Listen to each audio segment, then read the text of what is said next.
Thinking Aloud. Conversations on the leading edge of knowledge and discovery with psychologist Jeffrey Mishlove.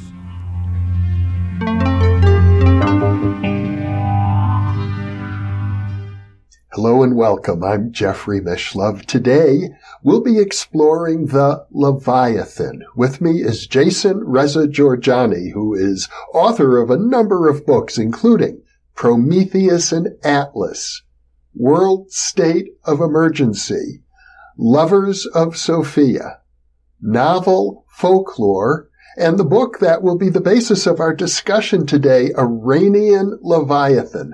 Welcome, Jason. Pleasure to be with you again, Jeffrey. The term Leviathan is really introduced into Western culture through the book of Job in the Bible, is it not? Indeed. In the book of Job, God depicts the Leviathan as his intermediary and the greatest instrument of his power on the earth. In effect, something so terrible that even the other Elohim, or one might say heavenly host, are terrified. Indeed.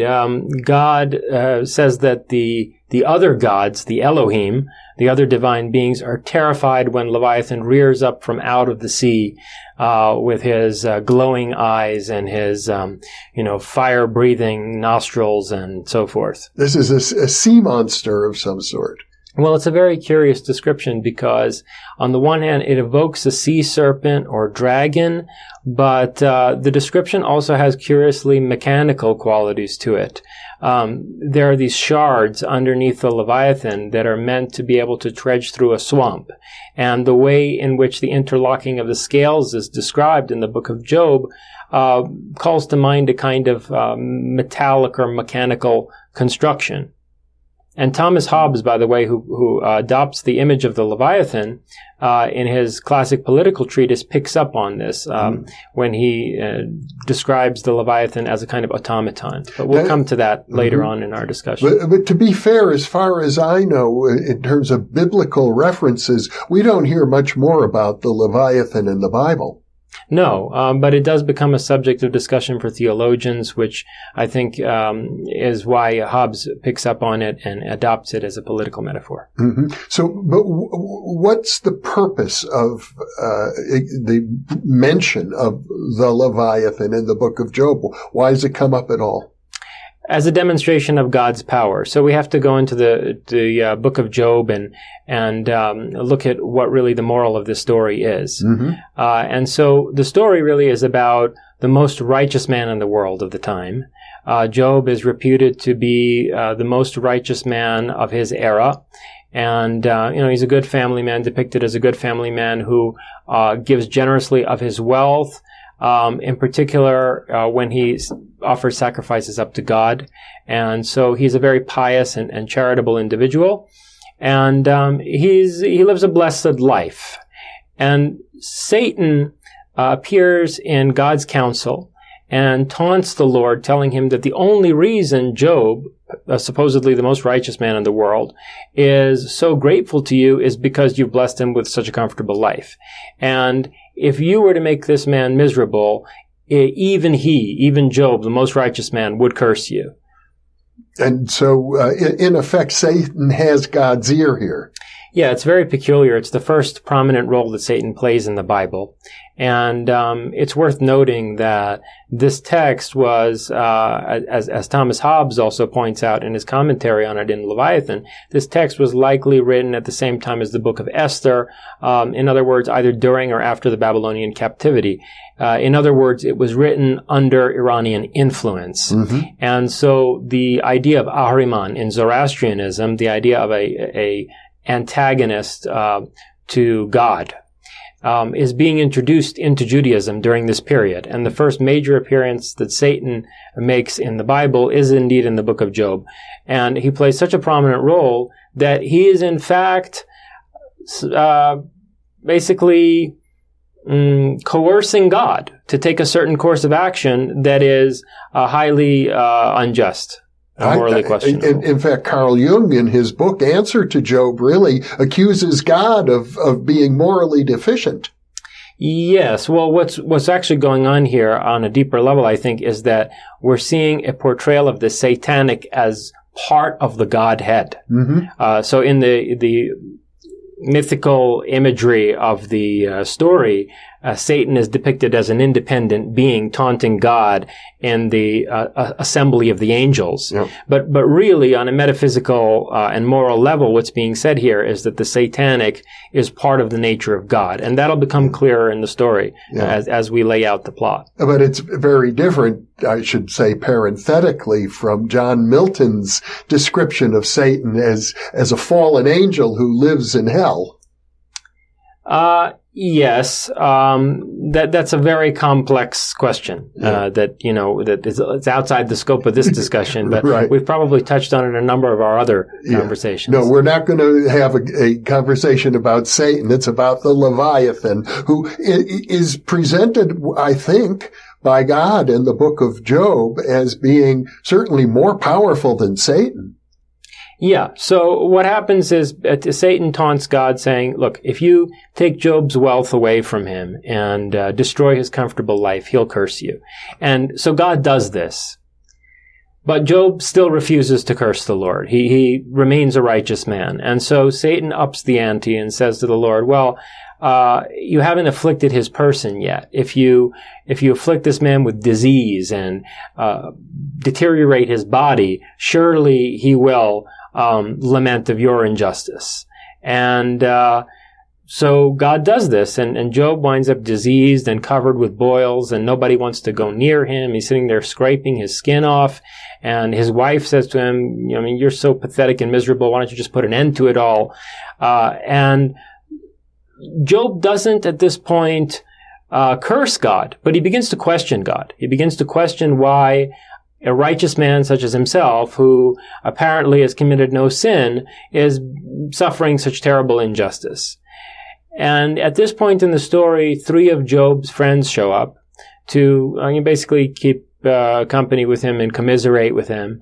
And these 3 friends of his start to engage in, proto-philosophical arguments to justify God's righteousness. They basically take the position that, God rewards righteousness and punishes wickedness, and so Job must have committed some sin that he's unaware of, because, God doesn't behave wickedly toward just men. And so they're making excuses for God's behavior and trying to justify God's conduct in a kind of rationalistic and moralistic way. Mm-hmm. And it's after this that God himself intervenes. God appears from out of a whirlwind, as he does on a number of occasions in the Tanakh. And he addresses Job and says to him basically, look, where were you when I created the world? Mm-hmm. Where were you when I put life on the earth? In this boasting of his majestic power over the creation, God says something really disturbing from any moralist's point of view. He says to Job, have you an arm like mine? If you could seize by your right hand anything that you wished, even I would praise you. In other words, God is saying to Job that my power is its own justification. If you were as powerful as I am or more powerful, then, you could complain against me all you want. But the fact of the matter is that I'm in charge here. And your friends are wrong to think that I need some rational or moral justification for my actions. And this is where the image of the Leviathan enters the text, where, God is giving various examples of his creative power and his control over nature. And he says, who can seize the Leviathan by a fishhook? And he describes this terrifying entity. I don't want to say beast, because as I mentioned, There are aspects to this description that evoke a mechanical contrivance, but he describes this thing that emerges from out of the depths of the sea, and it has qualities similar to a sea serpent or a dragon, these tightly interlocked scales that almost seem metallic, and glowing eyes and smoking nostrils, and it leaves white contrails in the ocean, waves behind itself as it rises up out of the ocean. And there's this curious reference to how the giants who are imprisoned under the ocean are terrified by it. So you have this image of the Leviathan as the beast of God who humbles all proud creatures and reminds them of their place in the creation. So it's a very powerful image of pure terror or pure force. Yes, and it's after this evocation of the Leviathan that Job basically says to God, I stand corrected. I was in no place to question you. I am but dust and ashes. And when basically Job has gotten the moral of the story, God restores all of his wealth and makes his life even more blessed and comfortable than before. Which I think Carl Jung, in answer to Job, found that a very frustrating ending to the story. Well, it's profoundly disturbing because, you see, this is challenging the idea of a moral God. And what we have to remember is that in really archaic societies, like Sumerian society, Babylonian, the archaic Greek society of the Homeric epics, there wasn't a moral God. The gods are immoral. Or amoral. And it's really a question of appealing to one or another god or goddess to protect yourself from the wrath or sadistic manipulation of the others. And so, the idea of the moral God really doesn't appear in human history until Zarathustra and his Gathas. And this conception of Ahura Mazda as an absolutely good God whose actions are not only moral, but require rational justification. Ahura Mazda, the Lord of Wisdom, is portrayed in the Gathas of Zarathustra as a supreme intelligence whose actions are always rational and who could, if pressed, offer justification for his actions. But who is opposed by a cosmic counterforce in the form of Ahriman. Exactly. And so what is going on in the book of Job is a questioning of the idea of the moral God, which has only just appeared in human history shortly before this text was probably composed. This text was composed during the Achaemenid Persian Empire. And it's under Iranian influence that the idea of a moral God begins to diffuse through this vast cosmopolitan sphere ruled by the Persians. And here in Job, you see a response to it where whoever authored this text is making the point that God need not offer moral justification for his actions, that the power of a sovereign is its own justification, and that actually what Zoroastrians think of as the satanic, as an evil counterforce, is part of the Godhead itself. Which I think is, at least in part, the argument. I keep referring back to Carl Jung, and I know he's not really relevant to our discussion, except, he does engage dramatically with the book of Job, but in kind of a contrary way. Jung is saying we have to enlarge our concept of the Godhead, that the Judeo-Christian Godhead itself is deficient for the needs of a civilization. That's true. And let me just make a note here that although in Iranian Leviathan I never mentioned Carl Jung, Jung's idea of a kind of return of the repressed from out of the collective unconscious is central to what I'm trying to accomplish with this text. And I was very much conscious of it when I wrote this book, although I never explicitly engaged with Jung. So we see in Job, in effect, that God has a creature that acts in his behalf, does the will of God, and frightens other people, even the other Elohim or heavenly host, when necessary. And now Thomas Hobbes, much later in history, in the I guess it would be early 17th century or so, or 16th, I'm not quite sure. Early 17th. Early 17th century takes up the notion of the Leviathan in his famous political treatise. That's right. Hobbes mentions the Leviathan on 3 occasions in the book by that name, which is interesting. It's only 3 occasions. It's a thick book. Yeah. And he only mentions the Leviathan explicitly 3 times. And the first time that he does so, it's in the opening paragraph of the book, and he's picking up on these mechanical qualities to the description of the Leviathan in the book of Job. And he identifies the Leviathan as a mechanism, an automaton. He even says an artificial life form. And this is the state as an artificial life form. And see, Hobbes was a contemporary of Descartes, and he exchanged he didn't exchange letters necessarily with Descartes, but what happened was Descartes' publicist, Marin Mersenne, a Jesuit, who we've talked about long ago in one of our conversations, as Descartes' publicist and a man connected with the Jesuit Inquisition and so forth.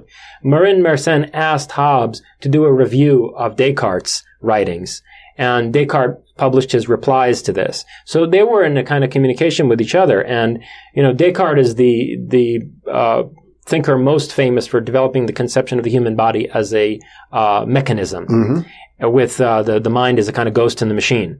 So Hobbes is taking this metaphor to a social level, where he's conceiving of the state as an automaton, with the sovereign as the soul ensconced in the machinery of the state. In other words, the king, when you say the sovereign. Yes, although it doesn't necessarily, Hobbes' Leviathan, as we're going to discuss, is an argument for absolute monarchy. But to call it an argument for absolute sovereignty or for strong sovereignty is really more accurate, because that sovereign doesn't necessarily have to have the title of a king or the crown of a king on his head. It's a question of form. The political form that we're analyzing here. Yeah. So, but the description of the Leviathan in the opening of the book is interesting, because effectively Hobbes is arguing that the state is a form of technology, which, since it's man-made, makes sense. Yeah, and then the second occasion that the Leviathan comes up is in the context of fleshing out this idea of the social contract, where people surrender their individual will and their prerogative in the state of nature to a state that they form collectively that will provide them with safety and security. And in this context, the Leviathan is described as the unitary person of the sovereign, where a plurality of individuals are constituting a single sovereign body. And Hobbes had the frontispiece for the first editions of Leviathan drawn in his own lifetime. And the drawing basically depicts the head of a sovereign emerging from out of shoulders and a neck constituted by a plurality of individuals, which is an image that goes all the way back to Plato's Republic, the state as a single man. Yeah. And Hobbes is very serious when he uses this image. So serious that, in fact, he goes into a peculiar discussion of bees and ants as creatures who have a hive mind, creatures who, on account of their instinct, don't have any conflict between their personal will and their collective will. In other words, the personal will of an ant or a bee is identical with the collective will and secures the collective welfare on account of their instinct. And he distinguishes human nature from this kind of nature, and argues that since in human nature men are like wolves, that they prey on the weak, and then these wolves will turn on each other as well in the end. A state is required to keep people in check and provide the conditions for the rise of art and culture, that without a state commerce and industry would be impossible. And as he puts it, human life would be short, nasty, and brutish. Now, solitary, nasty, brutish, and short. We've talked about Carl Jung, and you brought up the concept of the return of the repressed, but as I recall, that concept really goes back to Freud, and Freud addressed this same issue in his book, Civilization and Its Discontents, in which he points out that because we are civilized, we repress all of the so-called uncivilized parts of our psyche, our aggressive and lustful urges. That's the Freudian unconscious right there. Yes. But Freud is talking about that on an individual level in terms of the individual human psyche. And Hobbes' concern is with creating a functional society. Right. Yeah. And so the third instance of Leviathan, the image of the Leviathan being cited by Hobbes in his text, is Leviathan as a mortal god. He says, a mortal god who humbles all proud beasts on the earth. And by this he means to get at the idea that the Leviathan, namely the sovereign, is God's viceroy, or God's agency on the earth. Mm-hmm. And this gets us into long parts of this text where Hobbes is arguing that the church or religion has to be totally integrated with state power, so that there can't be any religious authority that competes for people's loyalty, that competes with the sovereign for people's loyalty. Hobbes critiques the idea that miracles can take place in the present time, that prophets can come forth with new religious revelations. He claims that all of these things happened only in the past, that it was God's special dispensation that the disciples of Christ could perform miracles, that they don't take place anymore. And to the extent that that any miracle would take place, only the state-approved church would validate that. And the state is also the one that determines how religious scripture is interpreted and what counts for canonical revelation. Mm. And I think that although this sounds very, how can I put it, backwards to a modern reader, Hobbes makes a very good point when he points out that advocates of freedom of religion in a more liberal democratic state neglect the fact that there can be religions that fundamentally conflict with the constitution of the state. You can have religious doctrines that call for a course of conduct from a private citizen that bring that citizen to a place where they are violating the law, the civil laws. Mm-hmm. And so not just any religion can be tolerated by the state. I mean, we've had that issue come up in the United States with regard to the Native American church and its advocacy of peyote rituals, or the Santo Daime church that advocates the sacramental use of ayahuasca. Yes, and to take more of Hobbes' cynical approach, I think he would be appalled to see how freedom of religion in his own native country was being used to turn a blind eye to the rise of Sharia courts in various suburbs of London and Manchester and other British cities. Mm-hmm. Well, there could be any number of examples of a religion that might choose to undermine the authority of a monarch. Right. And so Hobbes, I think, is being very clear-eyed, very sober in his assessment of this danger, and making the point basically that to the extent that religion is a powerful force in society, mm-hmm. the state must take control of it, and it cannot compete for the loyalty of citizens. Mm-hmm. Now, I think it's fair to assume that, as you mentioned earlier, Hobbes was a cynic. And maybe not in the philosophical sense, but cynical toward religion itself. Yeah, in his discussions of miracles and revelation, and particularly when he talks about how there are no demons and how the profession of demonology, which was alive and well in his own time. Let's not forget that the Salem witch trials were taking place round about then. Mm-hmm. And so people were still being burned at the stake as sorcerers and witches. His critique of the claim that certain people had demonic power shows that he really is a materialist and a rationalist, mm-hmm. who's only concerned with religious scripture because he wants to make sure that the church and the religious forces in society are under the control of the state. Mm-hmm. Well, let's talk a little bit about the social milieu in which Hobbes wrote. It was around the time of the Civil War in England. It was during the Civil War in England. Mm-hmm. And so basically, Hobbes was exiled with a bunch of monarchists in Paris, mm-hmm. where he becomes actually the tutor to the Prince of Wales in the 1640s. And so he's writing this argument for absolute monarchy during the English Civil War, during the basically collapse and disintegration of the British state.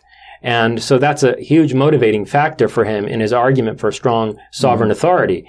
Also, there was a foreign threat from the Spaniards. Hobbes, when he was born in 1588, he says that his mother's labor was induced by fear that the Spanish Armada was headed for London. And so he makes this joke that my mother gave birth to twins, myself and fear, mm-hmm. which is very appropriate in terms of the atmosphere of his work, of mm-hmm. his writing. Well, when I grew up in grade school even, I think Thomas Hobbes and Leviathan was mentioned, but the point of it being that Leviathan was symbolic not of God and the power of God, but symbolic of human nature itself, that at heart we are monstrous beings with all sorts of aggressive and sexual urges. We're beasts ourselves, and that's why we need a social contract. Yeah, and Hobbes recognizes that some people may think this is an overly cynical view of human nature. He addresses it in the text, mm-hmm. and he says, to those who think that I'm taking too dark a view of human nature, let them consider to themselves why, when they travel, they always travel armed. Why they lock the doors to their houses if they trust their neighbors so much. Why, when they're inside their locked homes, they lock all their cupboards and their private cabinets. So that their servants and their children won't get into them. Mm-hmm. In other words, he asks his critics to really examine their own conduct and disillusion themselves as to what kind of view they really have of their own fellow human beings. Mm-hmm. Now, Hobbes is really writing as a political theorist. Sure. He is arguing for absolute monarchy, a kind of monarchy that derives its authority from the notion that it is endowed or blessed by the deity, the supreme deity.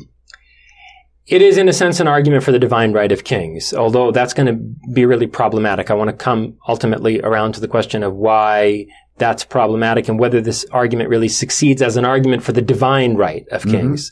Mm-hmm. But it is in some ways, I think, a shockingly compelling argument, considering the fact that, liberal democracy is almost unquestioned in our world. If you look at the actual argument that Hobbes lays out for a strong monarchy, mm-hmm. It's interesting. He has some very strong points that he makes.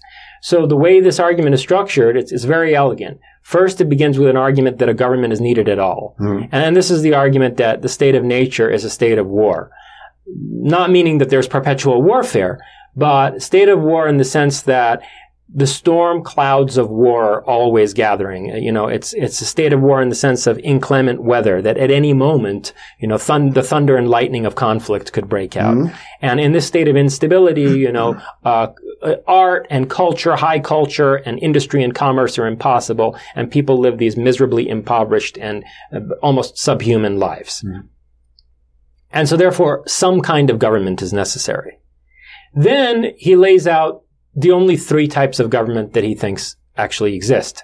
democracy, aristocracy, and monarchy.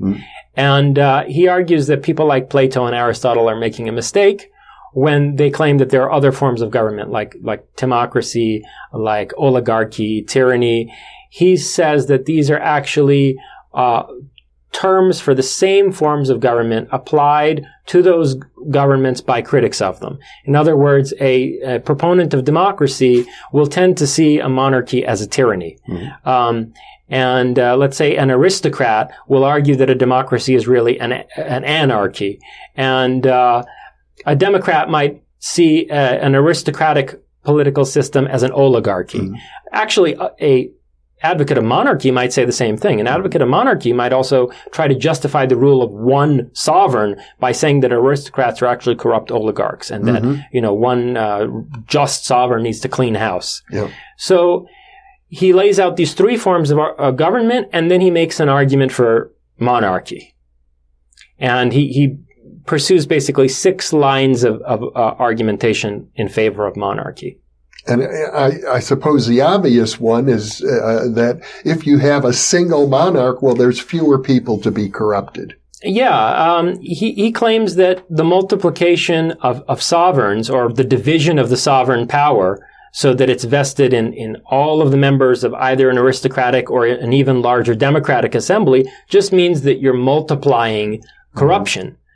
Because any one of these people who shares in constituting the sovereign power can be corrupt.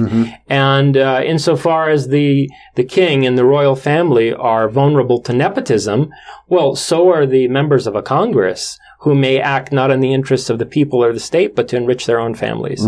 So the multiplication of sovereigns, or the division of sovereign power, is only a multiplication of corruption.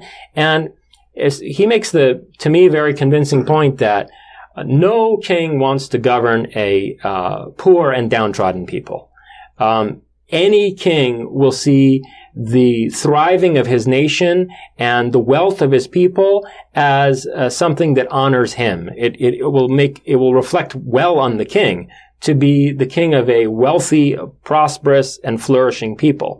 So it doesn't make any sense for the king to nepotistically enrich himself and his family at the terrible expense of the state and the people. Only the mild expense of the state and the people.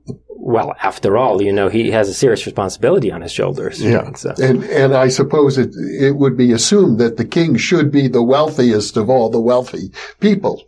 One might make an argument for that simply in terms of threats to the throne, because if anyone outside of the ruling authority were to amass a tremendous amount of wealth, that would represent a kind of national security threat. But there's a whole complex discussion on the side that we could have. So Hobbes lays out all of these arguments in favor of what he calls a monarchy, by which he doesn't mean the constitutional monarchy. He means more of what we think of as a pure monarch. Yeah, Hobbes thinks that constitutional monarchy is a profoundly confused notion, that there really is no such thing as a constitutional monarchy. By constitutional monarchy, people usually either mean an aristocracy of some kind or a democracy. So you can have an aristocracy where basically the monarch is like a chairman who can be removed by the other aristocrats if they disapprove of his conduct in some way.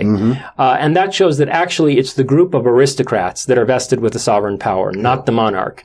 And even more so in the case of a democratic assembly, like the parliamentary monarchies of our time, if the entire democratically elected assembly, the parliament, can remove a monarch, that means the sovereignty is really vested in the people. And that they just have a nostalgic kind of cultural attachment to the idea of the monarchs of the past. And they can't seem to part with this king as a symbol, but they might as well really just establish a democratic republic.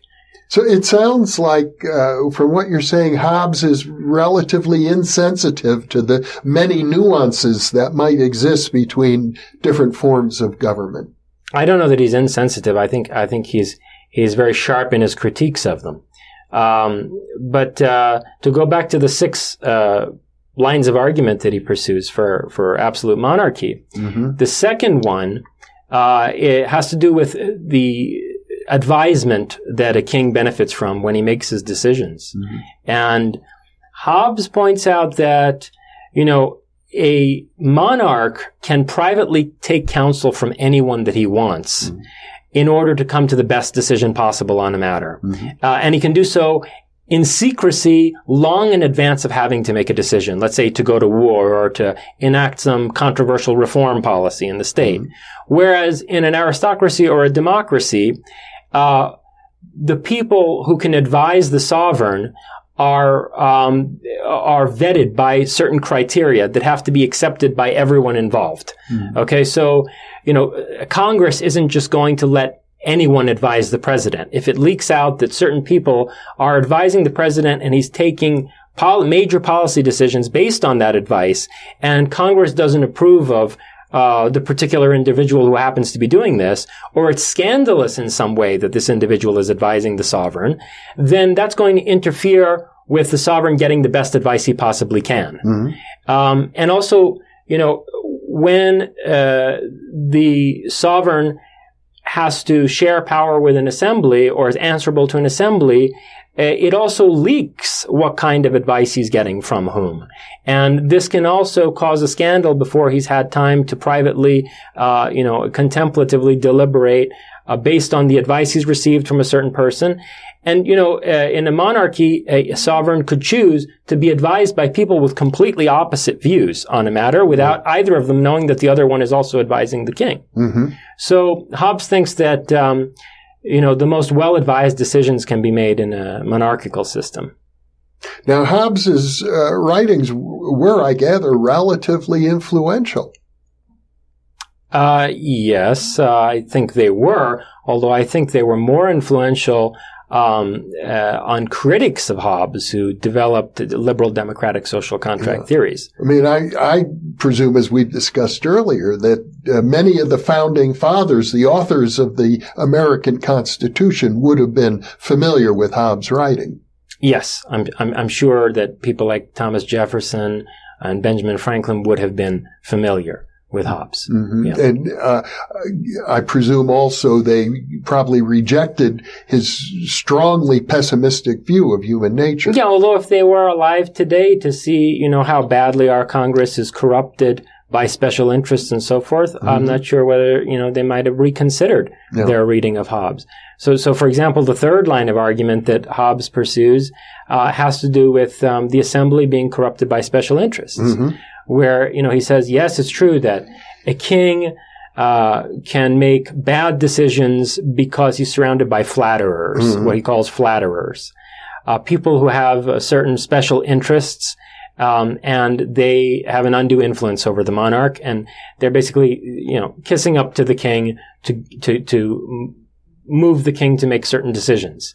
And Hobbes makes the point that you only have a multiplication of flatterers in an assembly, because each one of these people, either in an aristocratic assembly or in a democratic assembly, have their own flatterers surrounding them and trying to get them to make certain decisions that are not really in the interest of the people. And I think you really see this today in terms of the lobbying power of, say, pharmaceutical companies or the special interests of oil companies interfering with decisions made by Congress that are really not in the interest of, say, the American people, to take the case of the United States. So one could extrapolate from Hobbes' work, The Leviathan, to suggest just the opposite of what the founding fathers wanted, which is an absolute monarch. Yeah, and another situation that I see in the United States that's relevant to Hobbes' argument, to the fourth line of argument that he lays out in Leviathan, is that long-term policy making requires something like a monarch. We saw in the 1970s how the Apollo program and the ambition for the colonization of the moon and America's expansion into space was ultimately defunded by Congress. And I think that's a catastrophe, frankly. I think it was a catastrophe for humanity in general to have given up on that aspiration and just to think where we could be right now. As a species, if that project had been pursued. A more recent example would be, let's say, the Obama healthcare program. I mean, You could be for or against that. I'm not taking a position on it necessarily. But to the extent that people make the argument that healthcare is a universal human right, this is a fundamental policy decision. Yeah. And to have established a universal healthcare program in a country of the size of the United States, and then to have it questioned by Congress only 4 years later is a serious problem. Mm-hmm. And Hobbes points to this in Leviathan, says that assemblies are prone to completely reversing their decisions after a certain number of years once the representatives change. And so it's only in monarchy that you have effective long-term decision-making. Mm-hmm. It seems as if the ancient emperors, the earliest Persian emperors, had a long-term project that took several monarchs to complete, to rebuild the temple in Jerusalem. Exactly. That had never happened under a Greek democracy. Mm-hmm. Yeah. And so the fifth line of argument that Hobbes pursues is, I think, very closely related to this issue of long-term policymaking. And that's that an assembly can disagree with itself so violently that there can ultimately be an outbreak of civil war. Mm-hmm. This is a very live question today, I think, in terms of change of regime in a place like Iran, where you have various ethnic groups, let's say tribes and so forth, who are agitating for secession and independence. And if we had a pure democracy in Iran, a parliament that were elected by the people, you would have various factions engaged in really bitter disputes with one another, and the danger mm-hmm. of the implosion of the state. And that's certainly a danger that Hobbes was confronted with in England of his time when he was writing Leviathan. He witnessed the disintegration of the descent of the British state into civil war. And you can look all over the world at various legislative bodies and see fistfights breaking out. Yes, but it's much more dangerous in a country where there's a prospect of what we call now balkanization. Mm-hmm. We call it balkanization after the example of the disintegration of Yugoslavia. Mm-hmm. So Hobbes has this in mind when he says that assemblies, are prone to such violent disagreements, that violent internal inconsistencies, that it can result in civil war,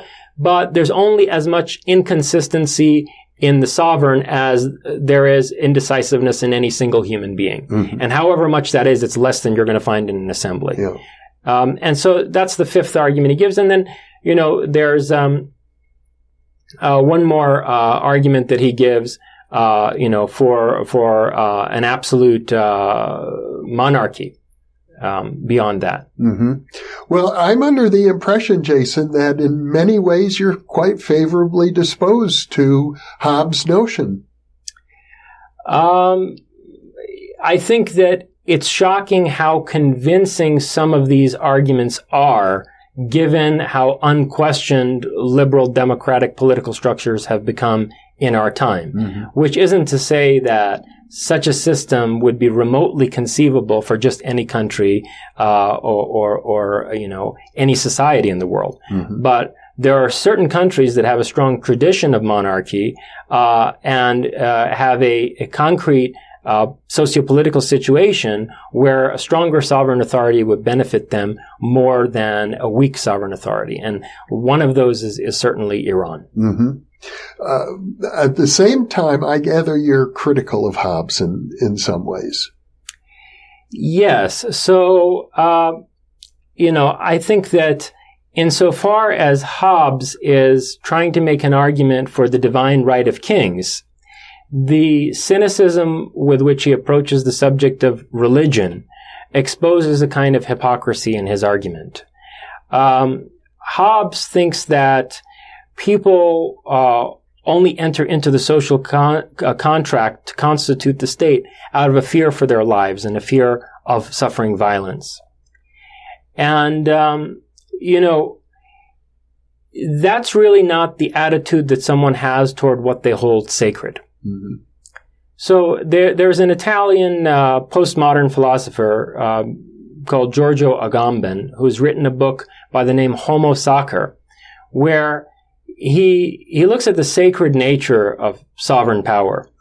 And in particular, he references an archaic Roman law that has to do with a person who is, on the one hand, decreed as the most contaminated and contaminating individual in society, to the point where he's ostracized and denied protection by the law. He's denied the protection of the law, and anyone can kill this person with impunity. On the other hand, such a person, the homo sacer, the sacred man, cannot be sacrificed. And this shows how archaic the particular Roman law in question is, because it clearly dates from a time when there was human sacrifice. Mm-hmm. So this person cannot be ritually sacrificed because he's holy. But he can be killed with impunity by anybody. And it points to the ambiguity of the sacred, which, on the one hand, is seen as untouchable, something you don't want to be near or around because it's terrifying and it could destroy you. And on the other hand, it's what is most worthy of reverence.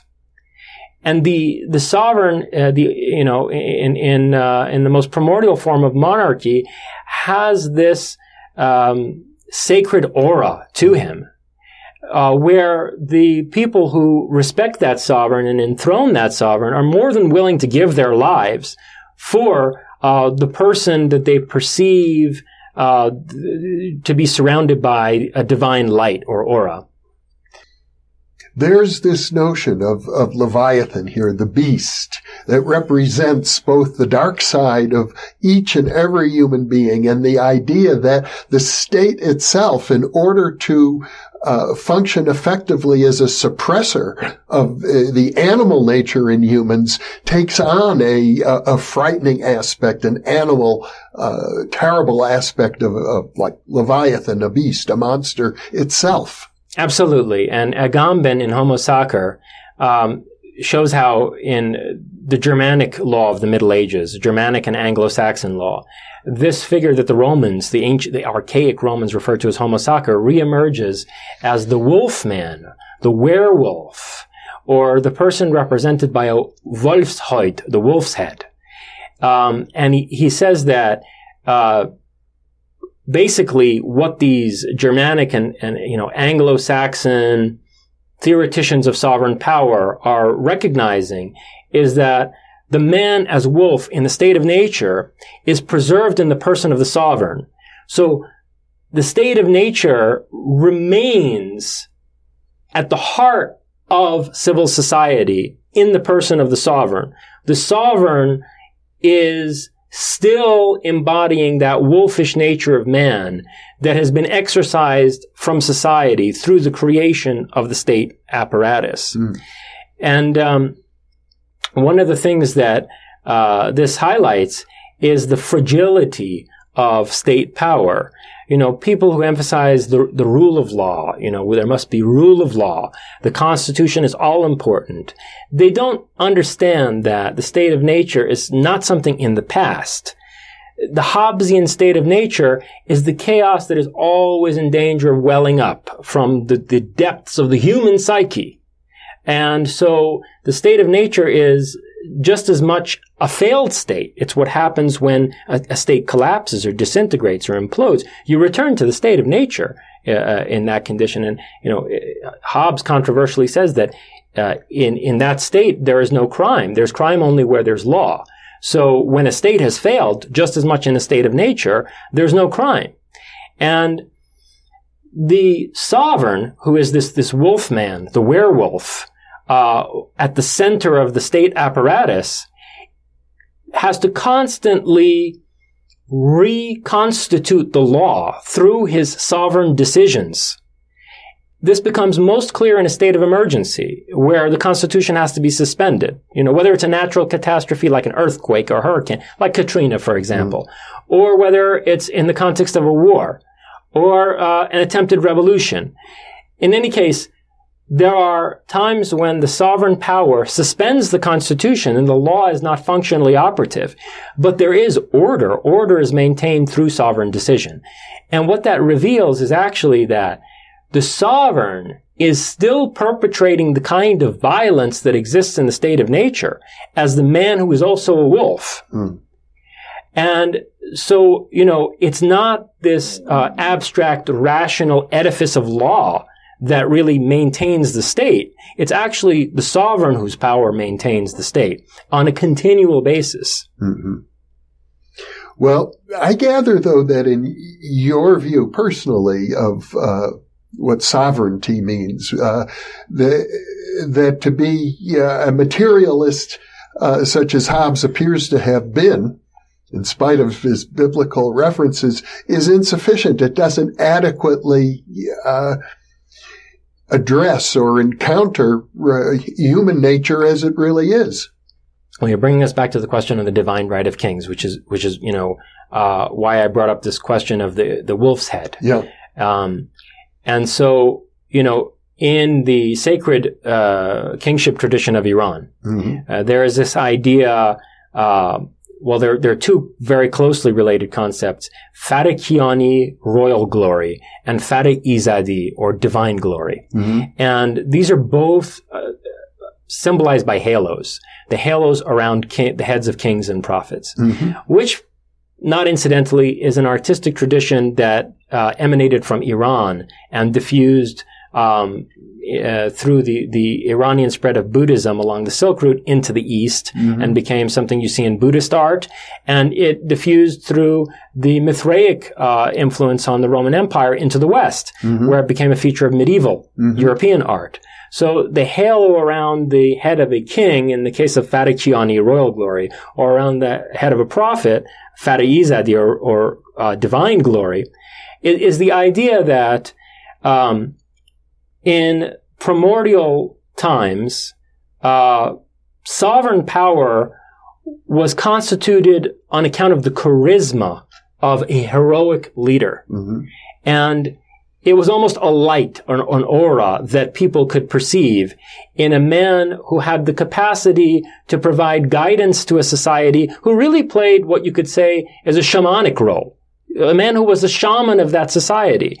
And it could have been a shaman who played more of a religious guidance role, in which case we're talking about Fara-Izadi, or it could have been a heroic leader, like, in the most primitive form, the leader of a hunt, of a gigantic hunting expedition. And the Iranian culture was a hunting culture. There are all kinds of carvings depicting royal hunts throughout Iranian history, or the leader of a war expedition. In any case, it was the charisma of such a person that was the first basis for sovereign legitimacy. In his writings on the nature of charisma and the role that it plays in society, Max Weber really points out the charismatic basis of the earliest forms of sovereign power. And so I think when Hobbes is critiquing the occult in Leviathan, when he's dismissing the demonic, when he's dismissing the possibility that people could perform miracles today, or that there could be new divine revelations, the degree of cynicism and skepticism involved there is such that it undermines the notion of divine royal glory that's really at the basis of the divine right of kings. And in the Iranian tradition, contrary to what some have argued, the greatest sovereigns were the ones who had both Fara-Izadi and Farakiani. So, for example, Cyrus the Great, who was hailed as a messiah by the Jews, by people who weren't even Iranians. Cyrus the Great is someone who had both this spiritual shamanistic aura to him, and also the charisma of a great political leader. And then, you see this repeatedly throughout Iranian history in terms of someone like Hassan as-Sabba, the leader of the Order of Assassins, who combined Fara-Izadi and Farakiani, and Shah Ismail Safavid, the founder of the Safavid dynasty, who after a hiatus of hundreds and hundreds of years reconstituted a distinct Iranian state. Mm-hmm.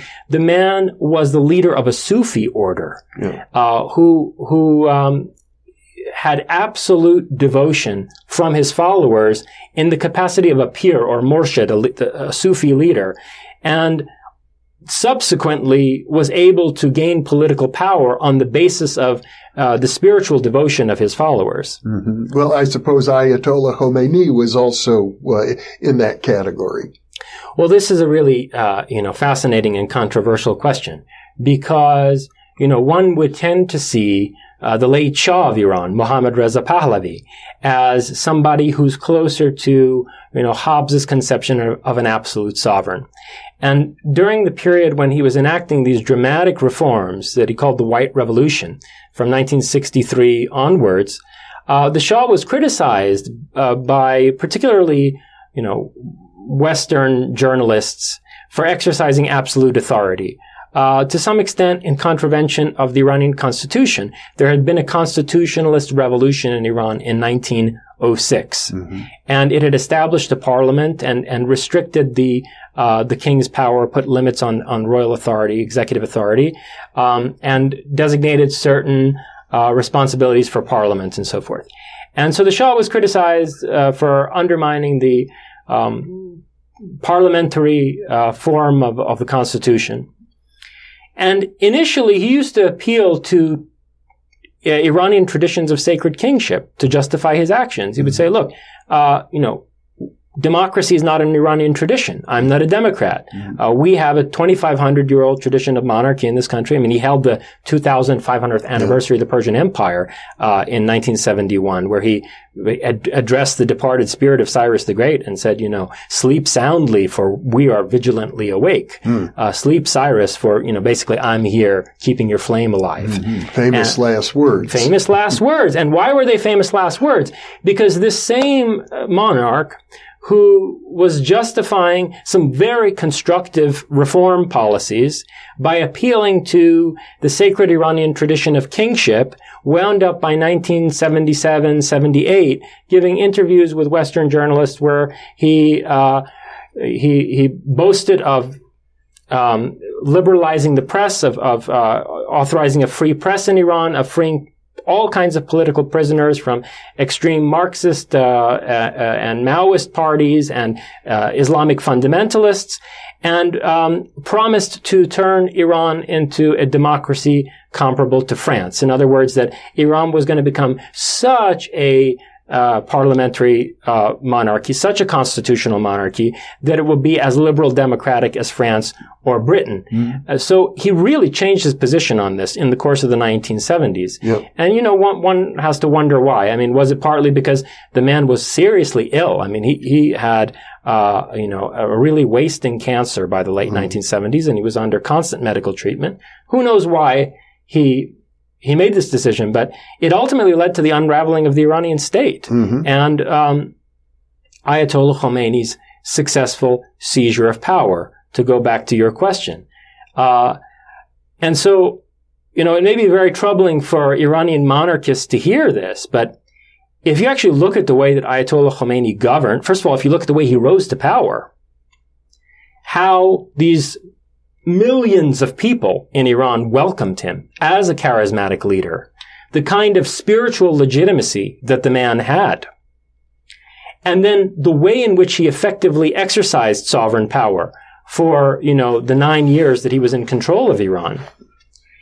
He actually fits the image of a Hobbesian absolute monarch more than Mohammad Reza Pahlavi does. And he's a person who, if you analyze him in terms of Iranian political concepts like Fara'i-Zadi and Farakiani, arguably had both Fara'i-Zadi and Farakiani the way that Shah Ismail Safavid did.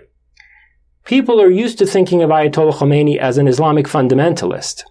Certainly he was surrounded by many Islamic fundamentalists, many Islamists, people who even wanted to go to the extent of taking bulldozers and demolishing ancient Persian ruins, and people who wanted to get rid of the Iranian flag altogether and replace it with some kind of Islamist.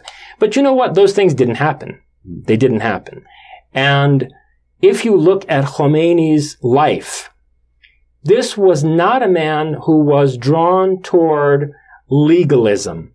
His course of study as a Shia theologian was mostly inclined toward philosophy and mysticism. He's a man who in his theological seminary years in Qom, and then later in Iraq, in Najaf, was studying both Greek philosophy and medieval Iranian philosophers like Farabi, who elaborately laid out the theory of sacred kingship. And so, Ayatollah Khomeini was well-versed in Sufi and esoteric Shia philosophy. Mm-hmm. And I think we need to bear that in mind when we compare the manner in which he governed on the one hand and the manner in which Mohammad Reza Pahlavi governed on the other to the kind of image of the monarch that we find in Hobbes' Leviathan, particularly with a view to the fact that the Hobbesian sovereign is the representative of God on earth. Mm-hmm. So you're suggesting that Khomeini came closer to that ideal? I think that it's very important when we think about societies in a philosophical way and analyze governments to separate form from content. Mm-hmm. There's a lot of Islamist content in the governing ideology of the Islamic Republic of Iran. Mm-hmm. But the political form of the Islamic Republic of Iran is closer to the traditional Iranian conception of monarchy than even the state governed by the Pahlavis, the state that had its origins in the constitutional revolution of 1906. Mm-hmm. Well, Jason Reza Jorjani, once again, a fascinating discussion, a complex discussion. I think a number of our viewers are going to be scratching their heads because there are many nuances here, but I think those nuances actually are a reflection of your own deeper thoughts about these issues. I think so, Jeffrey. Thank you for the opportunity. My pleasure. Thank you for being with me and for coming to Albuquerque, Jason. Thank you, Jeff. And thank you for being with us.